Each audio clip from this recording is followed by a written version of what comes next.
Well, it's our last day in Canada and we have snow on the van. It's time to get the heck out of here.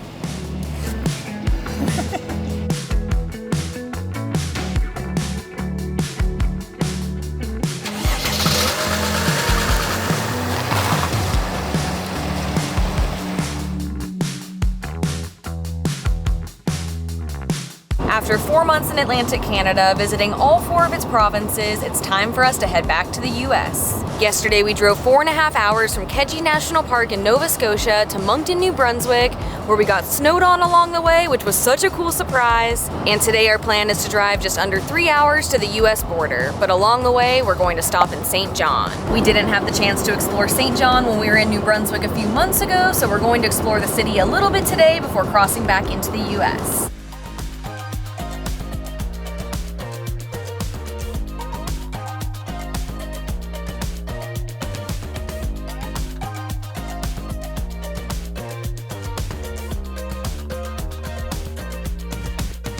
If you couldn't tell from all the snow on the van, it is a cold morning, so first things first, we're gonna warm up with some coffee.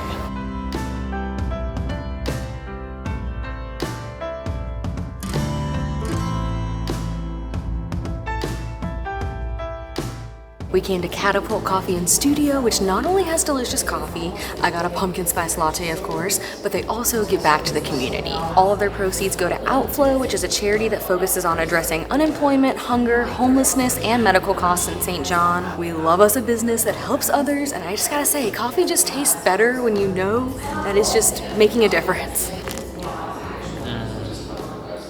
It's like a hug in a mug, a fall spicy hug in a mug.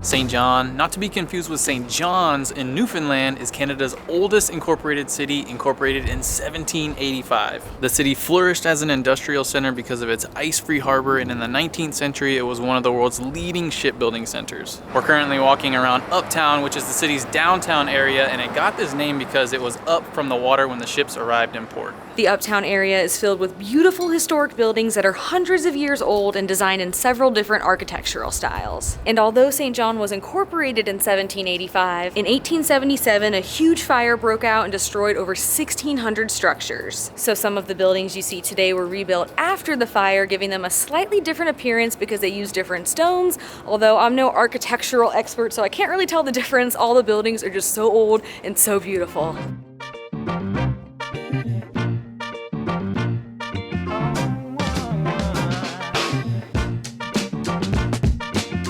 We love markets, and one spot that's considered a must visit here in St. John is the St. John City Market. There have been many markets in St. John over the years, including a fish market and a cattle market, but this larger market was built between 1874 and 1876 and is one of the oldest continuous farmers markets in all of Canada.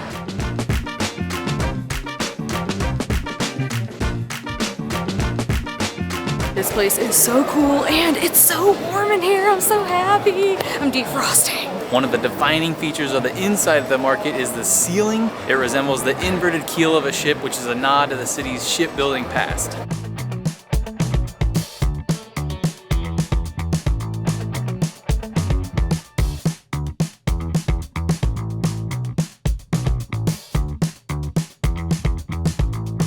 This market isn't huge, but man, there is a lot of stuff in here. There are different restaurants, there's art, there's gifts you can buy, a meat stand and produce and tons of grocery items. And while we'd love to load up our fridge with tons of goodies from here, we don't want to get them confiscated at the border later, so we're gonna stick to things that we can eat now.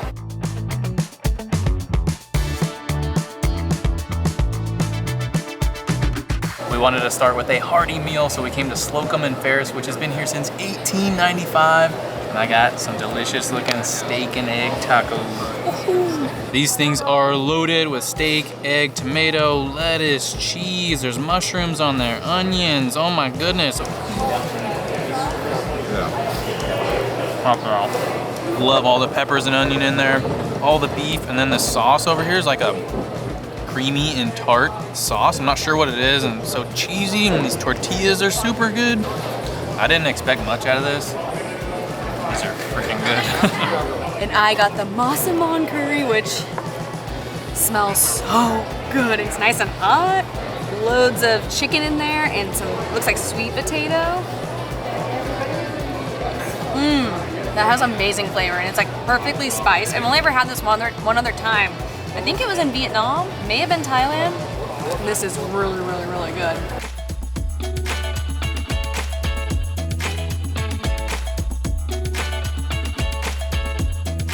Next up, we're trying dulse, which is a red seaweed that grows on the northern coastlines of the Pacific and Atlantic Oceans. Dark Harbor, which is located on an island off the coast of New Brunswick, is said to produce some of the best dulse in the world because it has high cliffs which protect it from the sunlight.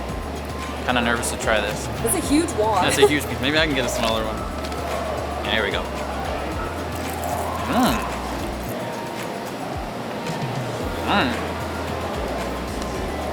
As soon as you taste it, it's very salty. Has a really kind of like a jerky texture. Like as it kind of sits in your mouth, it kind of softens a little bit when you chew on it. A little chewy. It definitely tastes like seaweed, obviously.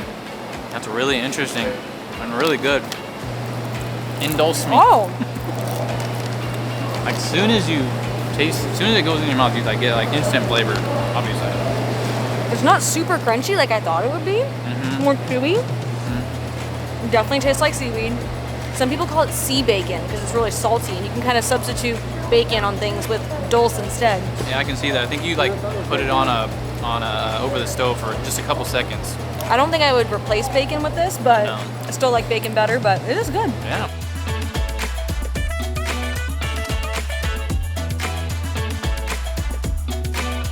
Our around the world tour of the city market continues. We've had tacos, we've had curry, we've eaten the ocean, and now we're off to Japan for some katsu. Katsu is Japanese breaded chicken or pork. Normally it's served as a larger piece of meat cut up, but these are super cute and bite-sized. Super crispy and crunchy. This is ground pork, so it's kind of like a little meatball, and those sauces on there are so good. They're almost too cute to eat. I love that breading on there. It has a really good crispiness to it. And on the top, there's teriyaki and mayo. They just add a little bit of sweetness and creaminess, and they're so cute.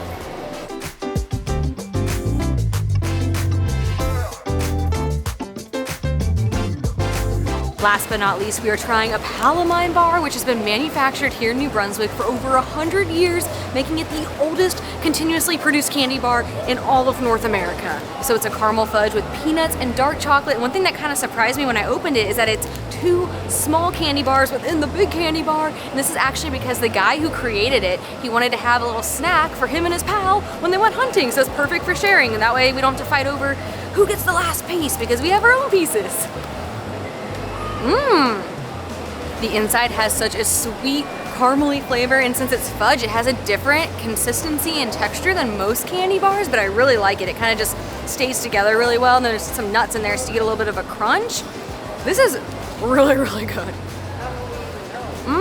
He told us we should buy 2, and he was right. We should go get more. Here you go, pal of mine. Yeah, heck yeah. I would have a hard time sharing that with the pal of mine. It's gotta be a very special pal. Like maybe this one. Like me.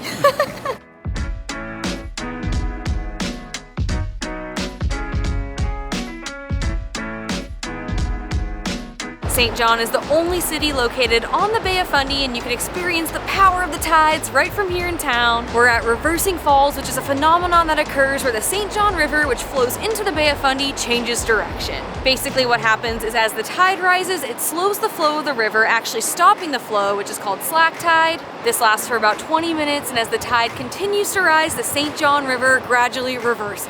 We came at low tide when we got into town this morning, and the water level was much lower, revealing the rocks in this narrow gorge as it was flowing towards the Bay of Fundy. And we're now here at high tide, and as you can see, the water is now moving this way, away from the Bay of Fundy. If you come at slack tide, which is halfway between low tide and high tide, you can actually watch the very gradual process of the river changing, but we hear it's not the most exciting, so we recommend coming at both low tide and then again at high tide to see more of the dramatic ends of the reversing process.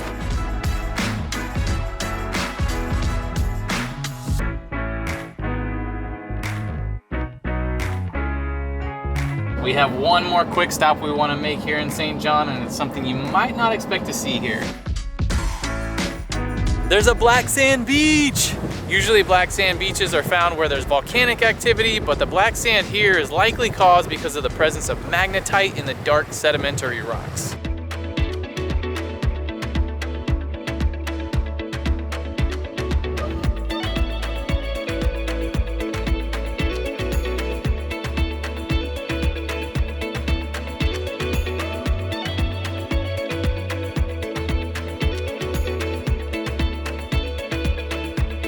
Last time we were here, we actually camped out here and it was awesome, and we plan to do that tonight as well, but we just have so many miles ahead of us that we're just eager to get started, so we're off to the US.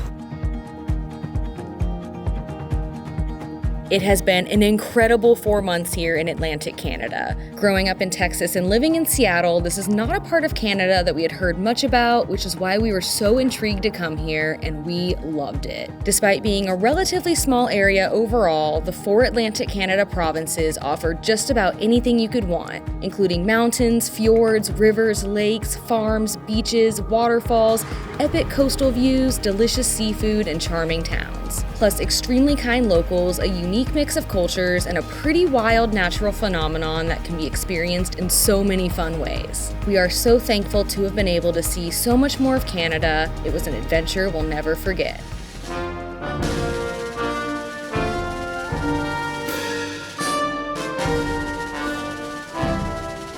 All right, we don't have any meat or produce, so this should be a pretty straightforward border crossing, although we do find that the US border agents are a little bit more intimidating than the Canadian ones. Oh. Hi. Yes. Yes, and a dog.